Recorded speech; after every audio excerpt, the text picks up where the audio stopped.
Bonjour, bonsoir à tout le monde et bienvenue dans cette formation sur MongoDB.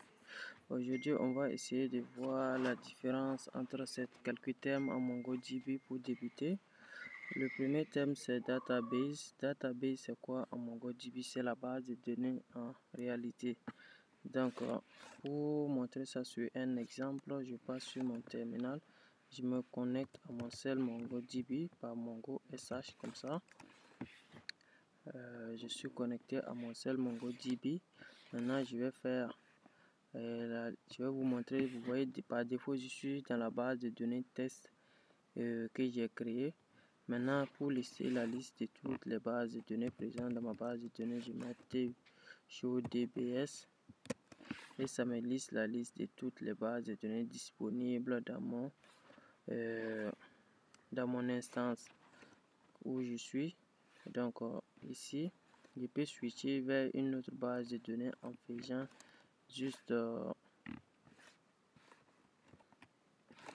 ok, là si je vais passer sur une autre base de données, parce que voici la liste de bases de données qui est là. Si je veux pas utiliser la base de données test et que je vais utiliser par exemple DB LP, je mets juste use DBLP comme ça et je passe sur cette base de données comme ça. Revenons sur. Donc, qu'est-ce que la base de données? La base de données, c'est ça, c'est ce que je viens de dire. C'est la database, c'est juste la base de données en fait. Maintenant, là où il y a un peu de nuance, c'est entre collection et document. Qu'est-ce qu'une collection? Une collection, c'est en fait comme une table SQL, parce que si on vient dans la base de données, il y a plusieurs tables. Si vous prenez par exemple l'exemple avec SQL, dans une base de données, il y a plusieurs tables. Vous pouvez avoir par exemple, si je vais sur par exemple Paint, je vous montre ça en dessin, vous allez voir. Par exemple, si je viens sur une base de données, par exemple comme ça, si je suppose que tout ça c'est la base de données DB. Maintenant, à l'intérieur de la base de données, j'aurai une table, par exemple, étudiant. J'aurai une autre table, prof, par exemple, ou du professeur. Et étudiant aura un ID, un nom, je sais pas. Et prof aussi aura un numéro matricule, comme ça, par exemple. Numéro matricule. Je sais pas, nom aussi. Voilà, donc ça c'est la base de données que je viens de vous expliquer. Maintenant là, ce qui est là, les tables, c'est ça on appelle les différentes collections de notre base de données en MongoDB. Donc c'est ça, on a collection, c'est en fait la table en SQL. Et maintenant document, c'est quoi? Document, c'est un enregistrement au niveau de SQL. Un enregistrement au niveau de SQL, c'est quoi? C'est ce qu'on appelle souvent un tuple en SQL. C'est quoi? Si je viens encore dans mon Painter, j'aurai ici, par exemple, si j'ai un étudiant que je compte enregistrer dans ma base de données, par exemple, l'étudiant qui a pour ID ID 1 et nom, je mets l'aller comme ça.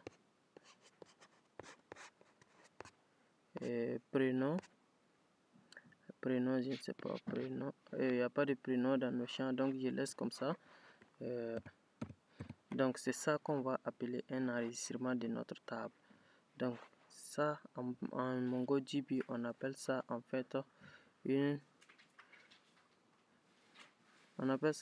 en MongoDB, c'est ça qui représente un document en MongoDB. Maintenant ce qu'on va voir maintenant c'est les fields. Fields c'est comme un champ en français. Le champ c'est quoi? C'est juste une colonne correspondant spécifiquement à un enregistrement. Colonne correspondant à un enregistrement, c'est quoi? Je vous montre ça. Par exemple, si je prends le champ ID, nom égal à nom, je prends le champ nom, par exemple, nom plutôt, je laisse ID. Si je prends le champ nom, l'aller comme ça, c'est comme, puisque MongoDB, les enregistrements sont écrits sous forme de JSON en fait.